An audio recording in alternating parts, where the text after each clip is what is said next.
राम राम जी, नमस्कार। एक बहुत बड़ी बहस कई बार छिड़ जाती है कि भारत हिंदू देश है या नहीं है, या भारत सभी धर्मों का देश है। ऐसी बहस छिड़ जाती है। तो इसी टॉपिक पर मैं भी बहस करना चाहता हूं, अकेला। आप चाहें तो आ सकते हैं लाइव बहस करने। बहस कर सकते हैं, हम लोग बात भी कर सकते हैं, बहस भी कर सकते हैं, चर्चा भी कर सकते हैं। स्वागत रहेगा आपका जय भारत समाचार पर। मैं अपने विचार यहाँ प्रकट करना चाहता हूं, और मैं चाहता हूं कि आप इसको सुने जरूर, और कमेंट करके जरूर बताएं आपके क्या विचार है। बहुत सारे लोग धरती से हिंदुत्व को मिटा देना चाहते हैं, और वो बहुत सारे मजबूत लोग हैं। बहुत सारे मजबूत लोग। जब भारत देश आजाद हुआ धर्म के आधार पर, तो एक टुकड़ा तो बन गया धर्म पर आधारित पूरी तरह से पाकिस्तान और बांग्लादेश, और दूसरे टुकड़े को धर्म विहीन कर दिया। धर्म सिखाता है एक सही रास्ते पर चलना, सही तरीके से जीवन यापन करना, अब भी अपनी सभ्यता को समेटे रखना। जो हमारा धर्म है सनातन, सनातन धर्म, आदि देवी देवता सनातन धर्म। It's a code of conduct for Hindus, for Sanatan people. It's our religious constitution, जिससे हमें अलग कर दिया गया। हमारे सनातन में जो परंपरा है, देवी देवियों की पूजा होती है, प्रकृति की पूजा होती है, गाय माता की पूजा होती है। हम किसी को हानि पहुंचाते नहीं। हमें इससे अलग करने की साजिश की गई बहुत सारी शक्तियों के द्वारा। किसी व्यक्ति विशेष को दोष देना बड़ा मुश्किल है। और आज भी हमें इस तरीके से बहलाया फुसलाया गया है कि हम कहते हैं कि India is a country to all religions. No, it is not. Bharat हमेशा से सनातन था, सनातन है, और सनातन ही रहेगा। ये अलग बात है कि घोषणा नहीं हुई है। जब आप सनातनी हो, भारतीय हो, हिंदू हो, तो आपकी जो नजर है वो सिर्फ 50-60 सालों पर क्यों टिक जाती है, क्यों रुक जाती है बार बार? 200 साल, 500 साल, 600 साल पे क्यों रुक जाती है? हमारा हजारों हजारों हजारों हजारों सालों पुराना अस्तित्व है। हमारी जड़ें बहुत पुरानी हैं, बहुत मजबूत हैं। हम अपनी जड़ें काटने पर खुद ही लगे हुए हैं। कमाल है। भारत आर्य देश, कृष्ण का देश, राम का देश, विक्रमादित्य का देश।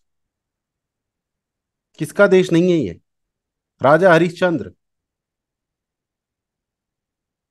देखना है तो इन गरिमामयी क्षणों को देखिए। और हमने अपने देश में कब किसी को मना किया है?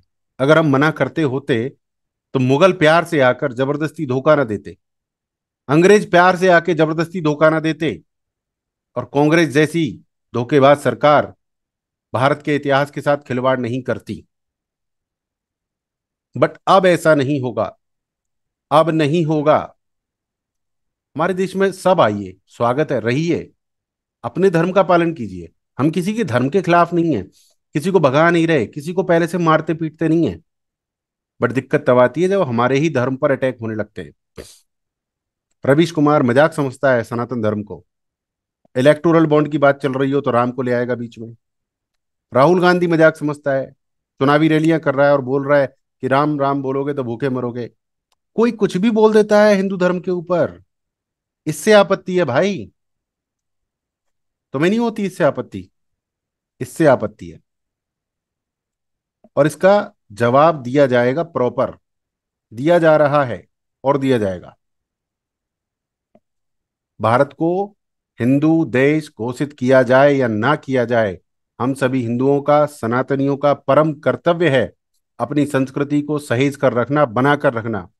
कब कहा है तुमसे कि भाग जाओ, किसी और को भगा दो? मुसलमान रहो हमारे साथ। जो भी मुसलमान रहना चाहते हैं, रहिए, अपने धर्म का पालन कीजिए।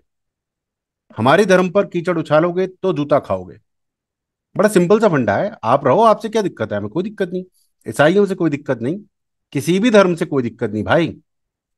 पर तुम भारत देश में रहोगे, अपने धर्म का पालन करोगे, वहां तक तो कोई दिक्कत नहीं है। बट यहाँ की मेजोरिटी सनातनियों पर ही तुम दिक्कत पैदा करोगे, तो तुम्हारे लिए बड़ी दिक्कत पैदा होगी। और उसका एक उदाहरण है राम मंदिर। तुमने जब मस्जिदें बनाई तो वो मस्जिद मंदिर तोड़कर ही बना सकते थे तुम। जो मस्जिद तुमने बनाई वो मंदिर तोड़कर ही बना सकते थे। मंदिर छोड़कर भी तो बना सकते थे। भारत देश में जो भी लोग रहते हैं, भारत देश का इतिहास आपके लिए गौरवमयी होना चाहिए। जो भारत पर जिन लोगों ने आक्रमण किया वो हम सब लोगों के दुश्मन थे, चाहे वो अंग्रेज हो चाहे वो मुगल। और अब जो भारत में रहते हैं वो अपने आप को भारतीय कहें, गर्व के साथ भारत में रहते हैं, भारत की संस्कृति से प्यार नहीं करते, तो आप खुद समझदार हैं। तो आप खुद समझदार हैं। जय श्री राम।